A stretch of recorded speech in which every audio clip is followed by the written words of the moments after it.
কিন্তু low income কান্ট্রিতে দেখা যায় 10 জনের মধ্যে 9 জনের বেশি রোগী ক্যান্সারের চিকিৎসা জন্য যেহেতু জরুরি রেডিওথেরাপি সেই ফ্যাসিলিটিসটা পায় না।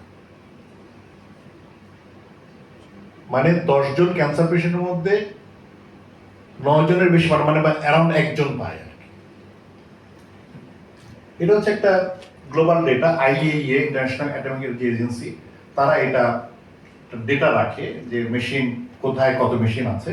বাট এই ডেটাটার সমস্যা হচ্ছে এটা আমার মতন কেউ এটাতে আপলোড দিতে পারে যে এখানে এত, এটা মানে ভলান্টিয়াররা এখানে আপডেট করে, এবং এখানে বাংলাদেশে এত মেশিন আছে কিন্তু তার মধ্যে কয়টা চলে এটা তারা লেখে না। যাই হোক, সেখানে তারা দেখেছে পুরো পৃথিবীতে 8,800 রেডিওথেরাপি সেন্টার আছে এবং 16,280টা রেডিওথেরাপি মেশিন আছে। আমরা ব্র্যাকেট অন্যান্য মেশিন শুধু রেডিওথেরাপিটা বলছি এটাতে একটা আইডিয়া নেওয়ার জন্য।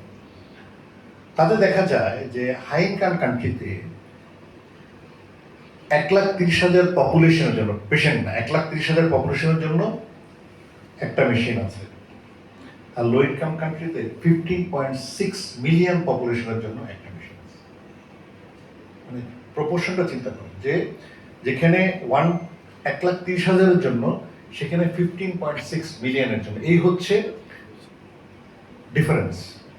এছাড়া আরেকটা সমস্যা আছে আমাদের মতো দেশে, যেটা হয় যে সব দেখা যায় সেন্ট্রাল কেন্দ্রিক, সব মেশিন ঢাকায়, আবার মেশিন আছে চলে না, নষ্ট। 50 কোটি টাকার মেশিন ঠিক করার জন্য 2 লাখ টাকা লাগবে, বরাদ্দ নাই, মেশিন নষ্ট হয়ে আছে।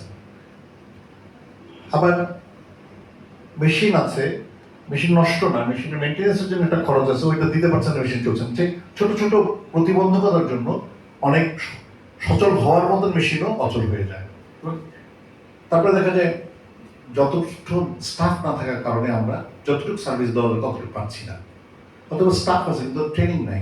সরকার মেশিন কিনছে, ডাক্তারের ট্রেনিং বা টেকনোলজিস্টের ট্রেনিং এর জন্য টাকা বরাদ্দ করে নাই, বুঝছে এটা টাকা নেই, হাতি কেনার পরে দড়ি না কেনার মতন অবস্থা।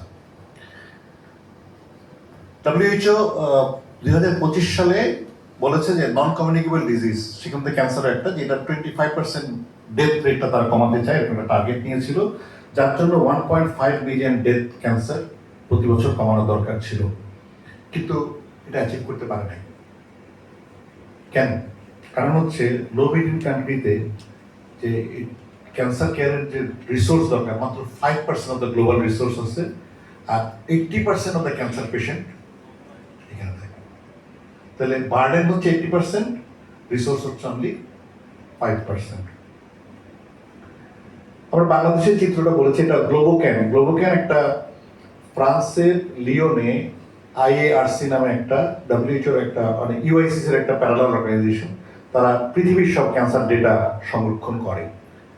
তাদের একটা ডেটা, কারণ বাংলাদেশের নিজস্ব কোনো ডেটা নাই, তাই তারা নেইবারিং কান্ট্রি সব দেশের ডেটার থেকে একটা মডেলিং করে বাংলাদেশে একটা ডেটা করে। তাতে দেখা যায় যে বাংলাদেশের পপুলেশনের সঙ্গে এই হচ্ছে আমাদের কতজন ডেথ, এবং আমাদের 1,67,000 তারা পেশেন্ট অ্যাজিউম করেছে, এবং 1,16,000 তার মধ্যে মারা যাবে, চিন্তা করুন তাদের প্রজেকশন।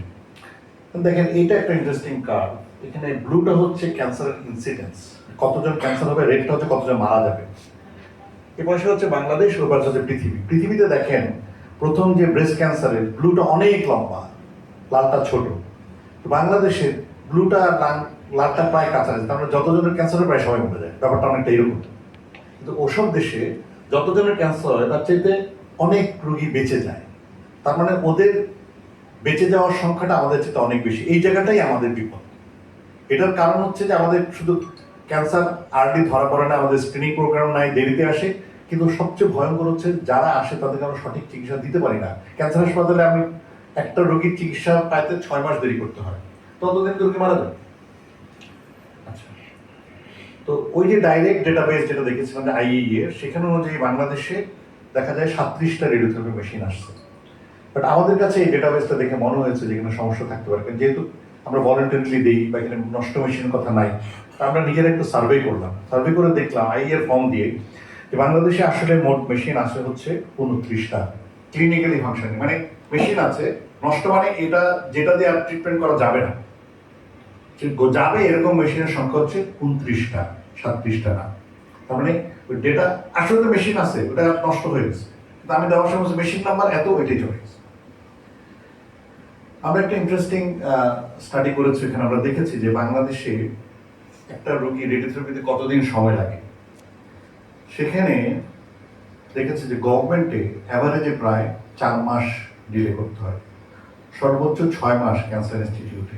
আর সাভারে অ্যাটমিওলজি কমিশনে যেখানে সহজে কোনো রোগী যায় না, সেখানে এখন 2 মাস ওয়েট করতে হয়। আর প্রাইভেটে আসান এমিশনের মতো প্রাইভেট হাসপাতালে 4 মাস ওয়েট করতে হয়, টাকা দিয়ে চিকিৎসা করার পর। অ্যাভারেজে প্রায় 23 দিন একটা ওয়েটিং টাইম। আমি নগদ টাকা দিয়ে চিকিৎসা করবো, তার সাথে সাথে আমরা পাচ্ছি না। এই হচ্ছে তার একটা চিত্র। বাট এটা কেন? এটার কারণ হচ্ছে পেশেন্ট বেশি, আমাদের মেশিন কম। এটা হচ্ছে আমাদের ক্যাপাবিলিটি, এটা খুব জরুরি না। তারপরে আমরা একটা এস্টিমেট করার চেষ্টা করলাম 2025 সনে বাংলাদেশে কতগুলা মেশিন দরকার। এই এস্টিমেট করার একটা ফর্মুলা আছে, আইএইএ আমার একটা ফর্মুলা দিয়েছে যে ফার্স্টে আমরা বলেছে যে প্রতি 450 জন পেশেন্টের জন্য একটা মেশিন লাগবে। আর আমরা তখন বললাম কি যে গ্লোবোক্যান 2022 তখন সে বলেছে যে বাংলাদেশে কোন পেশেন্ট কত পার্সেন্ট, ব্রেস্ট এত পার্সেন্ট, সার্ভিক্স এত পার্সেন্ট বলেছে। এবং আমরা 2022 সনের যে বাংলাদেশের সেন্সাস, সেখান থেকে প্রত্যেকটা ডিভিশনের আমরা পপুলেশনের মধ্যে বের করলাম যে মহিলা এত পার্সেন্ট, এত লক্ষ, তার এত পার্সেন্ট হবে, তাহলে তার ব্রেস্ট ক্যান্সার, এইভাবে আমরা বায়ার করার চেষ্টা করলাম। এবং আমরা 2025 সনে 22-এর ডেটাটাকে 10% ইনক্রিমেন্স ধরে আমরা 25-এ কি হবে সেটা একটা প্রজেকশন করলাম। এবং সাধারণত বলা হয় যত ক্যান্সার পেশেন্ট হয় তার মিনিমাম 50% রেডিওথেরাপি লাগে। তাহলে একটা বিভাগে যদি 10,000 পেশেন্ট হয়, 5,000 রেডিওথেরাপি লাগবে। তাহলে 5,000-এর জন্য আমার রেডিওথেরাপি লাগবে, 450 জনের একটা মেশিন লাগবে, তাহলে 5,000-এর কত হবে, সেইভাবে আমরা এই অঙ্ক করে আমরা জিনিসটা বের করেছি। এটাতে একটু রাউন্ড ফিগার 2009 এসে আসলে 2005 থেকে না, মানে কোনো জায়গায় হাফ হয়ে থেকে এটা আমরা রাউন্ড আপ করে 2009 এসে, এরকম একটা তথ্য। এখন আমরা টোটাল পেশেন্ট বাংলাদেশে যদি ডিভিশন ওয়াইজ টোটাল পেশেন্ট দেখেন, বাংলাদেশে দেখা যায় 1,84,000 ক্যান্সার পেশেন্ট আপনার পুরো বাংলাদেশে বিস্তৃত।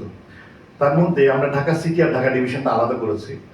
তার মধ্যে দেখা যায় ঢাকা ডিভিশন যদি সিটির অংশ হয় তাহলে ঢাকা সবচেয়ে হাইয়েস্ট, তারপরে চিটাগং, তারপরে সিলেট, রাজশাহী না। মানে এই হচ্ছে আমার টোটাল চিত্র। এরপরে আমরা আমরা চিন্তা করলাম যে যদি তাই হয় আমাদের ব্রেস্ট ক্যান্সার কতজন হয় ডিভিশন ওয়াইজ। দেখা যায় যে ব্রেস্ট ক্যান্সার হচ্ছে 14,280 জন, তার মধ্যে 7,000 জনের আমার মানে 50% রেডিওথেরাপি লাগে। ঠিক একইভাবে আমরা সার্ভাইকাল ক্যান্সার একটা দেখলাম। সার্ভাইকাল ক্যান্সারেতে দেখা গেল আমার প্রায় 10,600 পেশেন্ট, তার মধ্যে 5,300 আমার রেডিওথেরাপি লাগবে। লাং ক্যান্সারেরও সিমিলার, আমরা দেখলাম যে ডিভিশন ওয়াইজ আমার টোটাল হচ্ছে 14,300 পেশেন্ট, তার মধ্যে 7,000-এর আমার রেডিওথেরাপি লাগবে। এবার আমরা